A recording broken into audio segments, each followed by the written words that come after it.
Bueno, pues ahora que tristemente parece que está de moda eso de que de repente se proclama una república, pues le vamos a dar un pellizco a nuestra historia, nos vamos a trasladar a 1931 y vamos a poder ver algo de lo que supuso, de lo que sucedió con la proclamación de la República en España, cuando lo que había era una monarquía. El rey era Alfonso XIII, esa monarquía ya había tenido momentos muy delicados, ya había hecho aguas, porque había vivido también un periodo de dictadura con el general Primo de Rivera, pero en el año 1931 verdaderamente los que traen la República fueron los de las derechas de por aquel entonces. Otra cosa es lo que luego sucedió en el 34, pero concretamente ese año de 1931, a través precisamente de unas elecciones locales, o sea, para ayuntamientos, etcétera, pues resulta que se desata lo que fue la proclamación de la Segunda República Española. Y hay una anécdota, hay algo que a lo mejor muchos no lo saben y que me lo contó don Ramón Serrano Suñer. Don Ramón Serrano Suñer tenía su despacho, estaba ejerciendo ya derecho y tenía su despacho de abogado en Zaragoza y era muy amigo del general Franco. Todavía el general Franco, él mismo personalmente, ni se imaginaba que iba a haber una guerra civil, que él iba a ser jefe del Estado, que esa guerra civil los de su lado la iban a ganar, etcétera, etcétera, ¿no? Entonces el general Franco era el director de la Academia Militar de Zaragoza y don Ramón, que eran muy amigos, bueno, la amistad era tanto que don Ramón se casó con la hermana de Carmen, la esposa de Franco, con Cita, que fue la mujer hasta el final de su vida, que yo la conocí personalmente, la conoció precisamente por esa amistad que tenía con Franco. Y me cuenta don Ramón que cuando les llegaban las noticias de lo que estaba sucediendo en Madrid y de que el rey pues había decidido abandonar España, etcétera, etcétera, pues que él estaba con Franco, y estaba con Franco allí, donde él era el director, en la Academia Militar de Zaragoza. Pero bueno, lo que me cuenta es muy, muy interesante. Lo vamos a poder escuchar y vamos a ver en imágenes cómo eran esos ambientes de lo que supuso la proclamación de la Segunda República en España. Al inicio de 1931 siguen los enfrentamientos entre los diferentes partidos monárquicos. Finalmente, el 14 de febrero, el general Dámaso Berenguer, jefe del gobierno, presenta su dimisión. Después de que varios políticos intenten en vano formar gobierno, Alfonso XIII encarga al almirante Juan Bautista Aznar esta tarea. El resultado es un gabinete que representa a todas las tendencias monárquicas, pero que no atiende a las corrientes republicanas que demandan un cambio en el sistema político español. El nuevo gobierno pretende legitimarse con unas elecciones municipales que se convocan para el 12 de abril de ese mismo año. Los monárquicos no le dan importancia a lo que ellos creen una simple elección de concejales. Sin embargo, los republicanos se muestran optimistas. Lo que pasó aquel día sería trascendental para la historia de España. Ciudadanos de todas las regiones de la geografía española acuden a depositar su voto en las urnas cumpliendo con la convocatoria. Republicanos y socialistas le han dado el carácter de un plebiscito y por fin el gobierno sospecha que estas elecciones no les van a ser favorables. Aún así, todavía confían en la fidelidad monárquica de los españoles. La sorpresa surge al abrir las urnas. A pesar de que en las zonas rurales ganan los representantes monárquicos, en las grandes capitales el escrutinio refleja un triunfo abrumador de la Asociación Republicano-Socialista. De las 50 capitales españolas, conquistan 42 alcaldías. A pesar de que los resultados globales les son favorables, el mismo almirante Aznar reconoce la derrota. En respuesta a las preguntas de los periodistas declara: ¿Qué más crisis quieren ustedes que la de un país que se acuesta monárquico y se levanta republicano? Los ciudadanos toman las calles. En Madrid, algunos grupos se dirigen en tropel a la Plaza de Oriente para gritar palabras subversivas contra el monarca. Desde el Ministerio de la Guerra se envían telegramas a las capitanías generales para pedir calma y tranquilidad. El conde de Romanones, consejero de Alfonso XIII y pieza clave del gobierno, se reúne discretamente con Niceto Alcalá Zamora, de la coalición republicana, en el domicilio particular del doctor Gregorio Marañón. Quiere asegurar la vida del monarca, pero los republicanos ya habían obtenido el apoyo del general Sanjurjo y con él el del ejército y la Guardia Civil. Alcalá Zamora exige entonces que el rey abandone el país antes de que acabe el día. El gabinete ministerial se reúne de urgencia en el Palacio de Oriente. La reunión acaba con la resolución prevista. Su Majestad renunciaría a la corona y saldría de España esa misma noche. Años después, se supo que el ministro Juan de la Cierva propuso al rey que se quedase para arreglar la situación. Alfonso XIII se negó diciendo: «Yo no quiero resistir. Por mí no se verterá una gota de sangre. Si el bien de España exige que me vaya, lo haré sin vacilación». El 14 de febrero de 1931, Niceto Alcalá Zamora, presidente del gobierno provisional, declara la Segunda República Española. Estas fueron unas de sus primeras declaraciones ante las cámaras.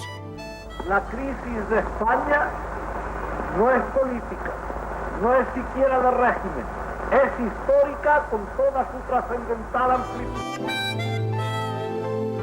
Alfonso XIII abandona el poder y sale en coche hacia Cartagena, donde embarca en el crucero Príncipe Alfonso con destino a Marsella.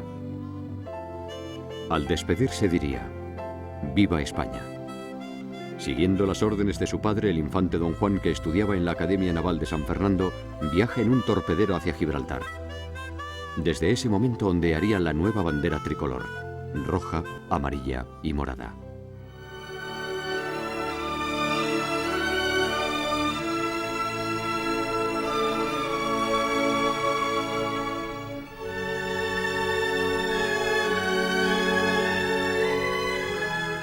Desde la proclamación de la República, y más exactamente desde meses anteriores a la proclamación, en que se veía convocadas las elecciones generales,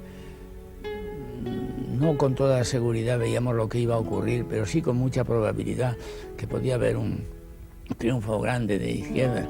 Entonces teníamos una preocupación permanente, grande, él y yo, como tantos otros españoles, civiles y militares.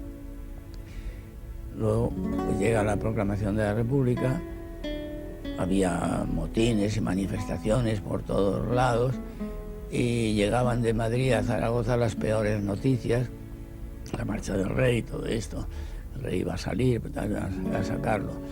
Y entonces Franco, con una gran preocupación, me dijo, estábamos de pie mirando el campamento desde los balcones, me dijo, dice, no, esta situación, esto es gravísimo, no se puede tolerar, hay que hacer algo.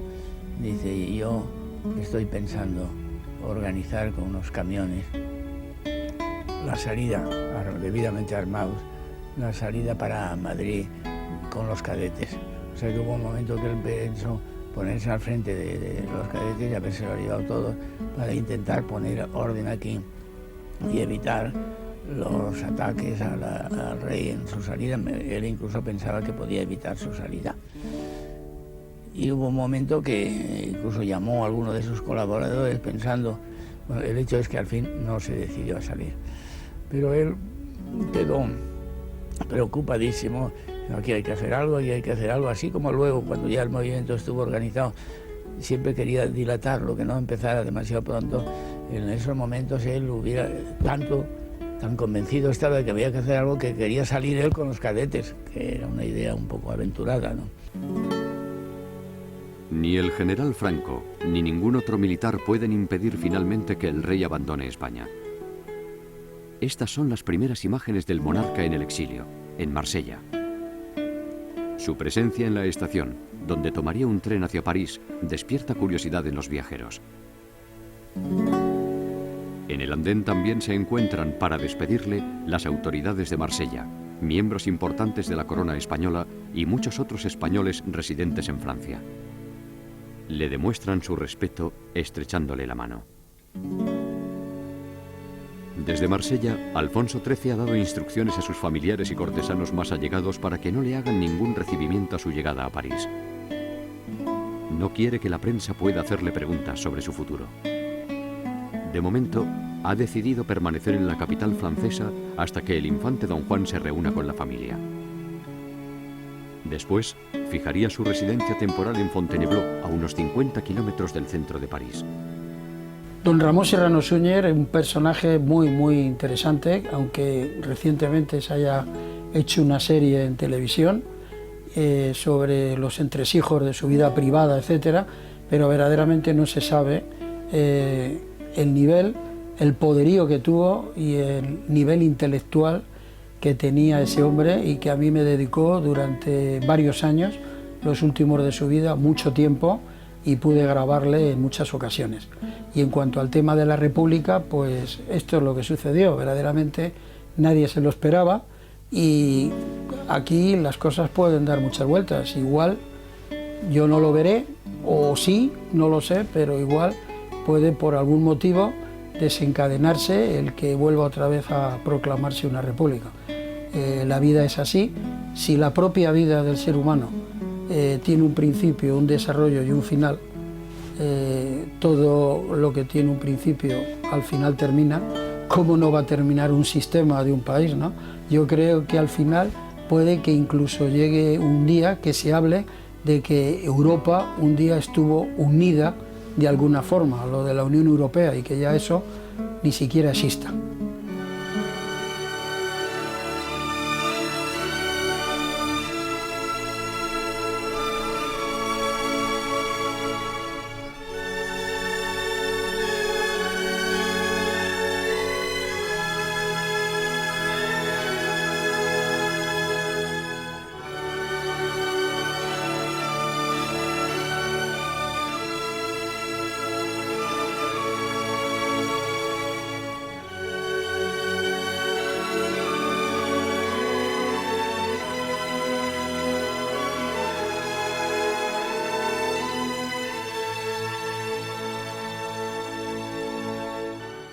Hola, quiero informarles de que he decidido crear una tienda personalizada. Les explico. Si ustedes llaman al teléfono que aparece en la pantalla, yo personalmente les voy a atender. Para mí será un honor. Y les voy no solamente a proponer, sino podré escuchar cualquier tipo de sugerencia para poder adquirir parte del trabajo que vengo realizando hace ya algo más de 40 años. Documentales, programas de televisión, tocando lo que es la intrahistoria, la música en todos sus estilos, la copla, el flamenco, la historia del pop y del rock español, pero también la historia del cine, de la radio, de la televisión, la moda, la automoción y, ¿por qué no?, también las guerras, desde la guerra de España con Cuba y con Estados Unidos, pues hasta la campaña de Sidi Ifni y la campaña de África con Abdelkrim, la guerra civil, los tiempos de la República. Todo eso lo van a poder adquirir en soporte DVD.